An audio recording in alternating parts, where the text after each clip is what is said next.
Okay, we're back. And the Oklahoma Sooners, Miguel Chavis, they threw out an offer last week. And it's one that we have to take a look at because it's actually pretty important. And it's a 5-star defensive end out of the state of Texas. But before we look at it, before we dive into the film, I need to hear from y'all. So make sure you're joining the discussion, jumping down in the comments below and giving me your thoughts. Because one thing we've talked about since Brent Venables and this staff has gotten to Norman is not only really improving the defense, but hey, they needed to improve the defensive line because, well, with the last staff and Alex Grinch, you didn't have a ton of really freaky athletic or just big dudes in the trenches for you. And we expected Todd Bates and Miguel Chavis to come in here and change that, which they since have. You've seen Miguel Chavis get PJ Adebayor. You've seen Todd Bates go out there and get a guy like Grayson Halton. You've seen him go get David Stone. You've seen him get Jaden Jackson, Nigel Smith, and all of these other guys. And now we're starting to see the tides turn a little bit. And what I mean by that is the Oklahoma Sooners recently offered a 5-star defensive end out of Duncanville High School. And this is where it becomes important.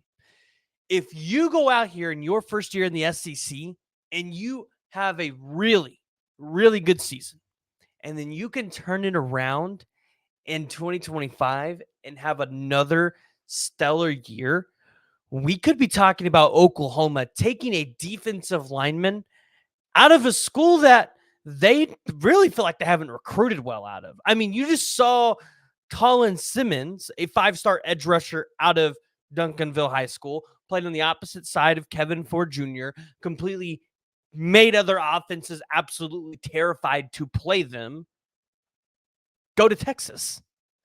And a lot of people are saying Kevin Ford Jr.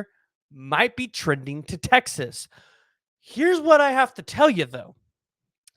Kevin Ford Jr. just took 2 straight visits to Oklahoma, one on March 9th and one on March 14th.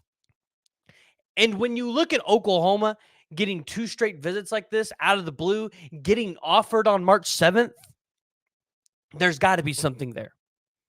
Oklahoma surely isn't falling behind in this recruitment in the likes of Texas. And I get it. SMU's gotten a couple of visits, but I don't really consider SMU a real threat for a 5-star defensive lineman. The fact that Oklahoma is in there like swimwear this early, it seems too good to be true. Now, I was taking a look at Kevin Ford's film earlier. And one thing I noticed is this kid might be a smidge more explosive than Colin Simmons. And that's no knock on what Texas got, because Texas got a phenomenal player, and you can bet Colin Simmons is going to help shore up that defensive end room for Texas, because that's been one of their pain points. But Kevin Ford Jr., with a couple more years in high school, really has an opportunity to refine his game and become an absolutely talented raw player. Looking at his stats and what he was able to do last season, in 12 games, he had 31 solo tackles, 53 total tackles. He had 14 tackles for loss. He had 2.5 sacks. He had 18 QB hurries. And he had 1 pass breakup, 2 fumble recoveries. I expect Kevin Ford Jr. to continue to progress off a stellar sophomore season. And you imagine, although he's got 14 offers right now, and he's got elite offers, like let's not ignore the fact that Kevin Ford has offers from the likes of Baylor and Houston and Nebraska and Texas A&M and USC. He's got other big offers, and there will be more to come. As he camps more, he gets in with the Georgias and the Alabamas, and I guarantee you Tennessee's going to be there, because Tennessee likes to try to get in these high school recruitments in Texas. We've seen him do it before. Kevin Ford Jr. is going to become a highly touted prospect. He's already a 5-star in the really early evaluations for the 2026 class. But if you're Oklahoma and you're an Oklahoma fan, this is good news. This is what you want to see. The question is, are they really going to be able to start to put it together? Because 2025, there really wasn't a strong defensive line class. At least you didn't have the relationships with the Elijah Griffins and some of those players. But if you can get in early with a guy like this, and really, I mean, dare I say your backyard, because Duncanville, Dallas, all of those areas, Oklahoma wants to recruit that well. It's going to be interesting to see how this develops over time. If he gets back on season or campus during the season, maybe if he comes in during the summer, it's going to be big.